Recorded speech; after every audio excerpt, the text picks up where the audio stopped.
ನಮಸ್ಕಾರ ವೀಕ್ಷಕರೇ, ಪಿಟಿವಿ ನ್ಯೂಸ್ಗೆ ಸ್ವಾಗತ. ಕೋವಿಡ್ ಬಳಿಕ ಇದೀಗ ಮತ್ತೊಂದು ಮಾರಕ ವೈರಸ್ ಭೀತಿ ಜಗತ್ತನ್ನು ಕಾಡುತ್ತಿದೆ.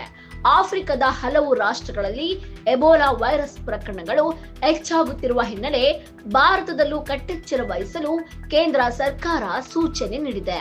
ರಾಜ್ಯ ಆರೋಗ್ಯ ಇಲಾಖೆಗೆ ವಿಶೇಷ ಮಾರ್ಗಸೂಚಿ ನೀಡಲಾಗಿದ್ದು, ವಿಮಾನ ನಿಲ್ದಾಣಗಳಲ್ಲಿ ಹೈ ಅಲರ್ಟ್ ಘೋಷಿಸಲಾಗಿದೆ. ಆಫ್ರಿಕಾ ದೇಶಗಳಲ್ಲಿ ವೇಗವಾಗಿ ಹರಡುತ್ತಿರುವ ಎಬೋಲಾ ವೈರಸ್ ಹಿನ್ನೆಲೆ ಭಾರತ ಸರ್ಕಾರ ಮುನ್ನೆಚ್ಚರಿಕೆ ಕ್ರಮಗಳನ್ನು ಕೈಗೊಂಡಿದೆ.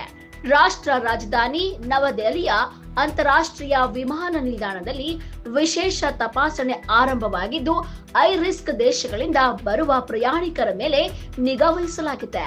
ಎಬೋಲಾ ಭೀತಿಯ ನಡುವೆಯೇ ದೆಹಲಿಯಲ್ಲಿ ನಡೆಯಬೇಕಿದ್ದ ಭಾರತ ಆಫ್ರಿಕಾ ಒಕ್ಕೂಟದ ಶೃಂಗಸಭೆಯನ್ನು ಮುಂದೂಡಲಾಗಿದೆ. ಯಾವುದೇ ಅಪಾಯ ಎದುರಾಗದಂತೆ ಮುನ್ನೆಚ್ಚರಿಕೆ ಕ್ರಮವಾಗಿ ಈ ನಿರ್ಧಾರ ಕೈಗೊಳ್ಳಲಾಗಿದೆ ಎಂದು ವಿದೇಶಾಂಗ ಸಚಿವಾಲಯ ತಿಳಿಸಿದೆ. ಇದೇ ಬೆನ್ನಲ್ಲೇ ಎಲ್ಲ ರಾಜ್ಯ ಸರ್ಕಾರಗಳಿಗೆ ಕೇಂದ್ರ ಆರೋಗ್ಯ ಇಲಾಖೆ ಎಚ್ಚರಿಕೆ ಸಂದೇಶ ರವಾನಿಸಿದ್ದು, ಕ್ವಾರಂಟೈನ್ ಮತ್ತು ಐಸೋಲೇಷನ್ ಸೌಲಭ್ಯಗಳನ್ನು ಸಜ್ಜುಗೊಳಿಸಲು ಸೂಚಿಸಿದೆ. ಕ್ವಾರಂಟೈನ್ ಸೆಂಟರ್ಗಳನ್ನು ಗುರುತಿಸಲು ಸೂಚನೆ, ಐಸೋಲೇಷನ್ ವ್ಯವಸ್ಥೆ ಸಿದ್ಧಪಡಿಸಲು ಆದೇಶ, ಹೆಲ್ತ್ ಸ್ಕ್ರೀನಿಂಗ್ ಸಿಬ್ಬಂದಿ ಹೆಚ್ಚಳ, ಶಂಕಿತ ಪ್ರಕರಣಗಳಿಗೆ ವಿಶೇಷ ಆಂಬ್ಯುಲೆನ್ಸ್ ವ್ಯವಸ್ಥೆ, ಆರೋಗ್ಯ ಸಿಬ್ಬಂದಿಗೆ ಎಬೋಲಾ ಚಿಕಿತ್ಸೆಯ ತರಬೇತಿ. ಇನ್ನು ವಿಮಾನ ನಿಲ್ದಾಣಗಳಲ್ಲಿಯೂ ಕಟ್ಟುನಿಟ್ಟಿನ ಮಾರ್ಗಸೂಚಿ ಜಾರಿಗೊಳಿಸಲಾಗಿದೆ. Triple layer mask, hand gloves ಮತ್ತು ಸ್ಯಾನಿಟೈಸರ್ ಕಡ್ಡಾಯ ಮಾಡಲಾಗಿದ್ದು, ಪ್ರಯಾಣಿಕರ ಟ್ರಾವೆಲ್ ಹಿಸ್ಟರಿ ದಾಖಲಿಸಿಕೊಳ್ಳಲು ಸೂಚಿಸಲಾಗಿದೆ. ಹೈ ರಿಸ್ಕ್ ದೇಶಗಳಿಂದ ಬರುವ ಪ್ರಯಾಣಿಕರು ಸೆಲ್ಫಿ ಡಿಕ್ಲರೇಷನ್ ಫಾರ್ಮ್ ಭರ್ತಿ ಮಾಡಬೇಕಿದ್ದು, ಯಾವುದೇ ರೋಗ ಲಕ್ಷಣ ಕಂಡು ಬಂದರೂ ತಕ್ಷಣ ಆರೋಗ್ಯ ಇಲಾಖೆಗೆ ಮಾಹಿತಿ ನೀಡಬೇಕು ಎಂದು ಸೂಚಿಸಲಾಗಿದೆ.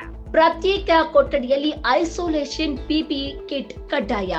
ಪ್ರತಿ 2 ಗಂಟೆಗೆ ಆಕ್ಸಿಜನ್ ಪರೀಕ್ಷೆ, ಕಾರ್ಡಿಯಾಕ್ ಮಾನಿಟರ್ಗೆ ವ್ಯವಸ್ಥೆ. ವೈದ್ಯಕೀಯ ತಜ್ಞರ ಪ್ರಕಾರ ಎಬೋಲಾ ವೈರಸ್ನ ಮರಣ ಪ್ರಮಾಣ ಸುಮಾರು 5,000ವರೆಗೆ ಇರಬಹುದು. ಈ ಹಿನ್ನೆಲೆ ರಾಜ್ಯ ಆರೋಗ್ಯ ಇಲಾಖೆ ಸೇರಿದಂತೆ ಎಲ್ಲ ಆಸ್ಪತ್ರೆಗಳು ಹಾಗೂ ವಿಮಾನ ನಿಲ್ದಾಣಗಳಲ್ಲಿ ಹೈ ಅಲರ್ಟ್ ಘೋಷಿಸಲಾಗಿದೆ. ಒಟ್ಟಾರೆ ಕೋವಿಡ್ ನಂತರ ಇದೀಗ ಎಬೋಲಾ ವೈರಸ್ ಆತಂಕವು ಜನರಲ್ಲಿ ಭಯ ಹುಟ್ಟಿಸಿದ್ದು, ಮುನ್ನೆಚ್ಚರಿಕೆ ಕ್ರಮಗಳನ್ನು ಕಟ್ಟುನಿಟ್ಟಾಗಿ ಪಾಲಿಸುವಂತೆ ಆರೋಗ್ಯ ಇಲಾಖೆ ಮನವಿ ಮಾಡಿದೆ.